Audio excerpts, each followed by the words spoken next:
ओम शांति। 13 मई 2026। बाप दादा के मधुर महावाक्य। मीठे बच्चे, बाप द्वारा तुम्हें जो सृष्टि के आदि मध्य अंत की नॉलेज मिली है, इसे तुम बुद्धि में रखते हो, इसलिए तुम हो स्वदर्शन चक्रधारी। प्रश्न: रूह को पावन बनाने के लिए रूहानी बाप कौन सा इंजेक्शन लगाते हैं? उत्तर: मन मना भव का। यह इंजेक्शन रूहानी बाप के सिवाय कोई लगा नहीं सकता। बाप कहते हैं, मीठे बच्चे, तुम मुझे याद करो। बस याद से ही आत्मा पावन बन जाएगी। इसमें संस्कृत आदि पढ़ने की भी जरूरत नहीं है। बाप तो हिंदी में सीधे शब्दों में सुनाते हैं। रूह को जब यह निश्चय हो जाता है कि रूहानी बाप हमें पावन बनने की युक्ति बता रहे हैं, तो विकारों को छोड़ती जाती है। ओम शांति। ओम शांति का अर्थ तो बच्चों को समझाया है। आत्मा अपना परिचय देती है। मेरा स्वरूप शांत है और मेरा रहने का स्थान शांति धाम है, जिसको परम धाम, निर्वाण धाम भी कहा जाता है। बाप भी कहते हैं कि देह अभिमान छोड़ देही अभिमानी बनो। बाप को याद करो, वह है पतित पावन। यह कोई भी नहीं जानते कि हम आत्मा हैं। यहाँ आए हैं पार्ट बजाने। अब ड्रामा पूरा होता है, वापस जाना है, इसलिए कहते हैं मुझे याद करो तो तुम्हारे विकर्म विनाश होंगे। इसको ही संस्कृत में कहते हैं मन मना भव। बाप ने कोई संस्कृत में नहीं कहा है। बाप तो इस हिंदी भाषा में समझाते हैं। जैसे गवर्नमेंट कहती है एक ही हिंदी भाषा होनी चाहिए, बाप ने भी वास्तव में हिंदी में ही समझाया है। परंतु इस समय अनेक धर्म, मठ, पंथ होने के कारण भाषाएं भी अनेक प्रकार की कर दी है। सतयुग में इतनी भाषाएं होती नहीं जितनी यहाँ है। गुजरात में रहने वालों की भाषा अलग। जो जिस गांव में रहते हैं वह वहाँ की भाषा जानते हैं। अनेक मनुष्य हैं, अनेक भाषाएं हैं। सतयुग में तो एक ही धर्म, एक ही भाषा थी। अभी तुम बच्चों को सृष्टि के आदि मध्य अंत की नॉलेज बुद्धि में है। यह कोई शास्त्र में नहीं है। ऐसा कोई शास्त्र नहीं जिसमें यह नॉलेज हो। न कल्प की आयु का ही लिखा हुआ है, न किसको मालूम है। सृष्टि तो एक ही है। सृष्टि का चक्र फिरता रहता है। नई से पुरानी, पुरानी से फिर नई होती है। इसको ही कहा जाता है स्वदर्शन चक्र। जिसको इस चक्र का नॉलेज है उसको कहा जाता है स्वदर्शन चक्रधारी। आत्मा को ज्ञान रहता है यह सृष्टि चक्र कैसे फिरता है। वह फिर श्री कृष्ण को, विष्णु को स्वदर्शन चक्र दे देते हैं। अब बाप समझाते हैं, उन्हों को तो नॉलेज थी नहीं।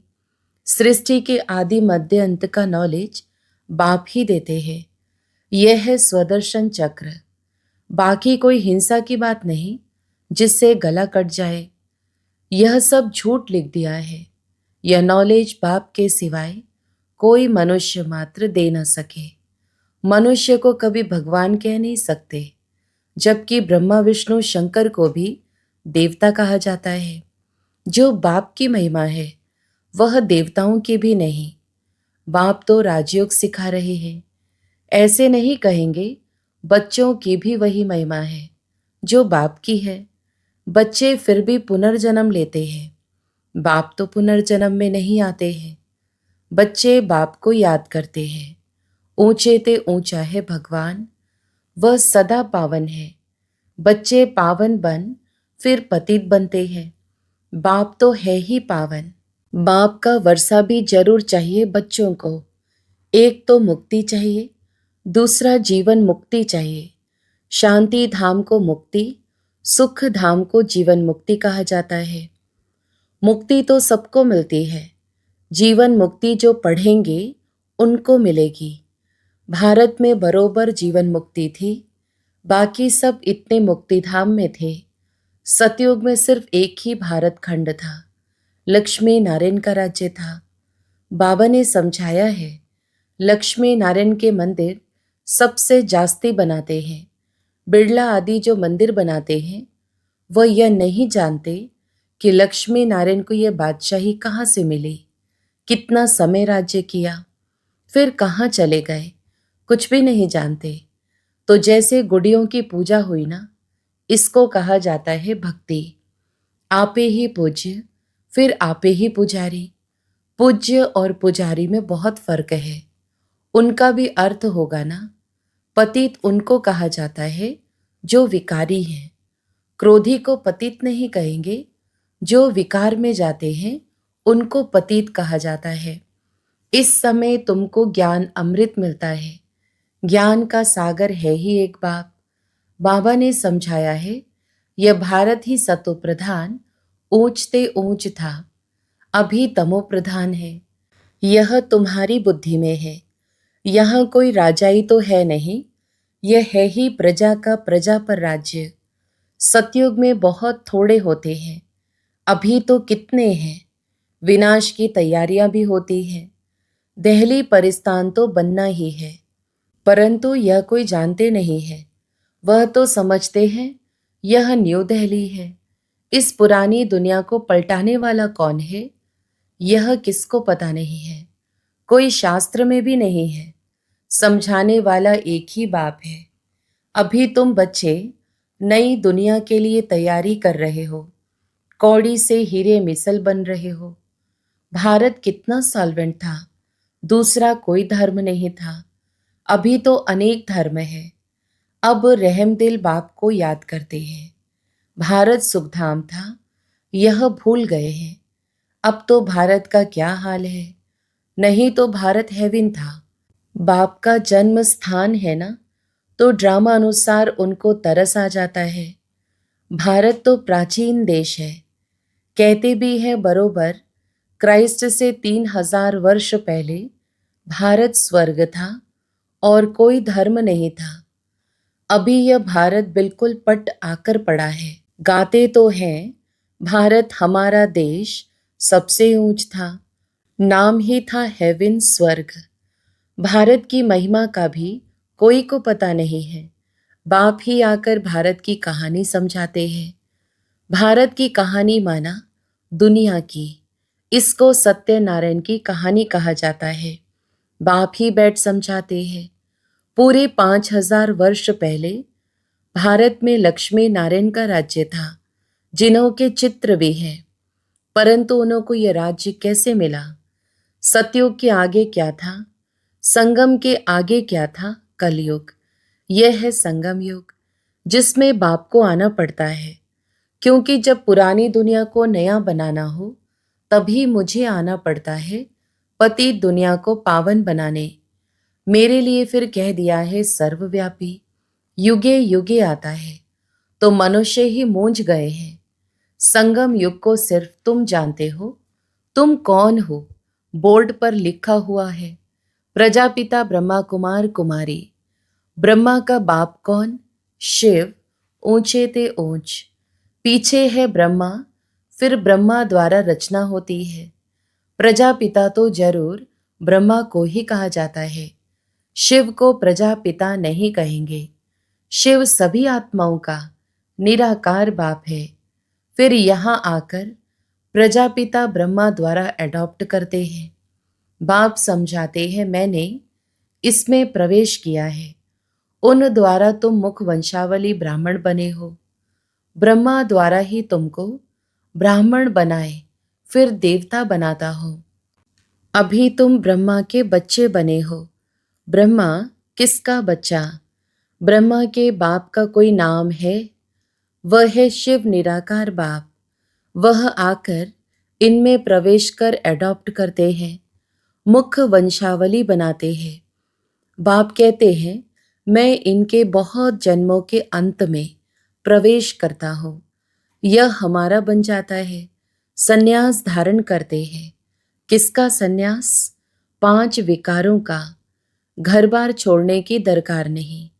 गृहस्थ व्यवहार में रहते पवित्र रहना है। मामेकम याद करो तो तुम्हारे विकर्म विनाश हो जाएंगे। यही योग है जिससे खाद निकल जाती है और तुम सतो प्रधान बन जाते हो। भक्ति में तो भल कितने भी गंगा स्नान करें, जब तब आदि करें, नीचे उतरना जरूर है। सतो प्रधान थे, अब तमो प्रधान है, फिर सतो प्रधान कैसे बने? सो सिवाय बाप के कोई रास्ता बता न सके। बाप तो बिल्कुल ही सहज रीति बताते हैं। मामेकम याद करो, यह आत्माओं से बात करते हैं। कोई गुजरातियों व सिंधियों से बात नहीं करते। यह है ही रूहानी ज्ञान। शास्त्रों में है जिस्मानी ज्ञान। रूह को ही ज्ञान चाहिए। रूह ही पतित बना है, उनको ही रूहानी इंजेक्शन चाहिए।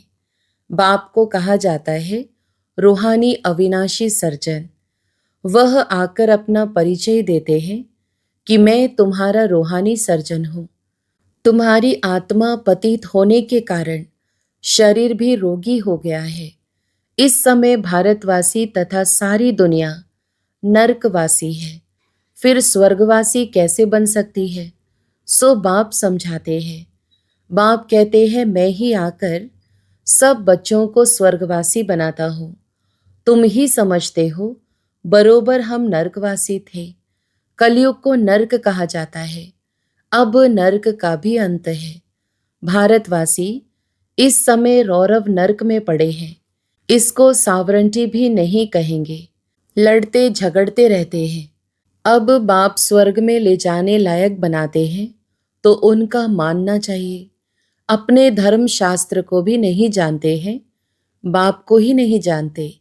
बाप कहते हैं मैंने तुमको पतित से पावन बनाया था, ना कि श्री कृष्ण ने।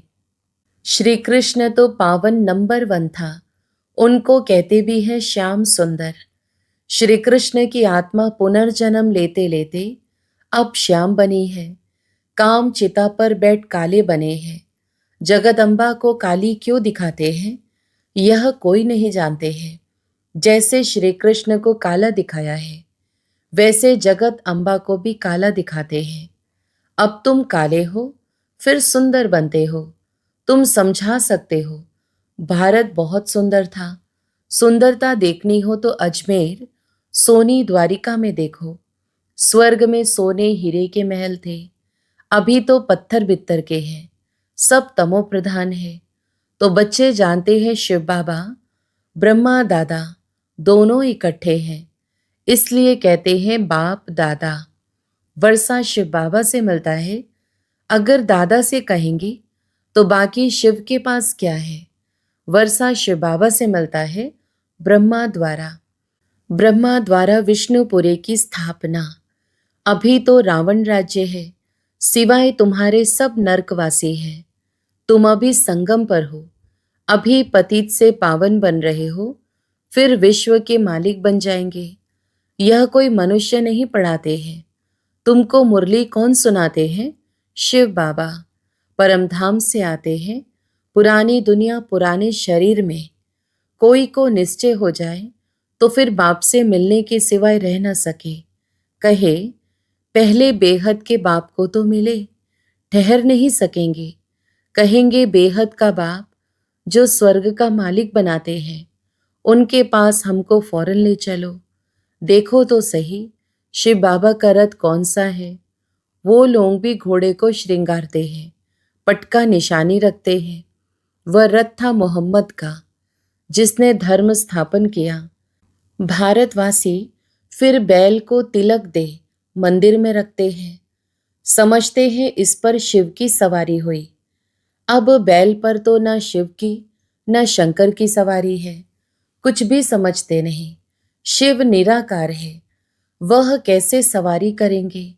टांगे चाहिए जो बैल पर बैठ सके। यह है अंधश्रद्धा। अच्छा, मीठे मीठे सिकीलधे बच्चों प्रति माता पिता बाप दादा का याद प्यार और गुड मॉर्निंग। रूहानी बाप की रूहानी बच्चों को नमस्ते। हम रूहानी बच्चों की भी रूहानी माता पिता बाप दादा को याद प्यार, गुड मॉर्निंग और नमस्ते। धारणा के लिए मुख्य सार। पहला, बाप से जो ज्ञान अमृत मिलता है उस अमृत को पीना और पिलाना है। पुजारी से पूज्य बनने के लिए विकारों का त्याग करना है। दूसरा, बाप जो स्वर्ग में जाने के लायक बना रहे हैं उनकी हर बात माननी है। पूरा निश्चय बुद्धि बनना है। वरदान, अनुभव की विल पावर द्वारा माया की पावर का सामना करने वाले अनुभवी मूर्त भवा। विस्तार, सबसे पावरफुल स्टेज है अपना अनुभव। अनुभवी आत्मा अपने अनुभव की विल पावर से माया की कोई भी पावर का, सभी बातों का, सर्व समस्याओं का सहज ही सामना कर सकती है और सभी आत्माओं को संतुष्ट भी कर सकती है।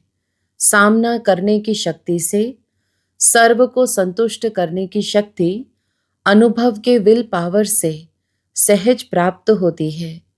इसलिए हर खजाने को अनुभव में लाकर अनुभवी मूर्त बनो। स्लोगन, एक दो को देखने के बजाय स्वयं को देखो और परिवर्तन करो। अव्यक्त इशारे, सदा अचल अडोल एक रस स्थिति का अनुभव करो। अपने आप को चेक करो। हर शक्ति का, हर प्राप्ति का, हर गुण का अनुभव है। अगर अनुभव की अथॉरिटी है तो कोई भी परिस्थिति अनुभव की अथॉरिटी के आगे कुछ भी प्रभाव नहीं डाल सकती। अनुभवी मूर्त कभी भी किसी भी परिस्थिति में अचल अडोल रहते हैं, हलचल में नहीं आते, क्योंकि सबसे बड़े में बड़ी अथॉरिटी अनुभव है। आह्वान करो जिस समय जिस शक्ति का वो सेकंड में सहयोगी बने। अच्छा, ओम शांति।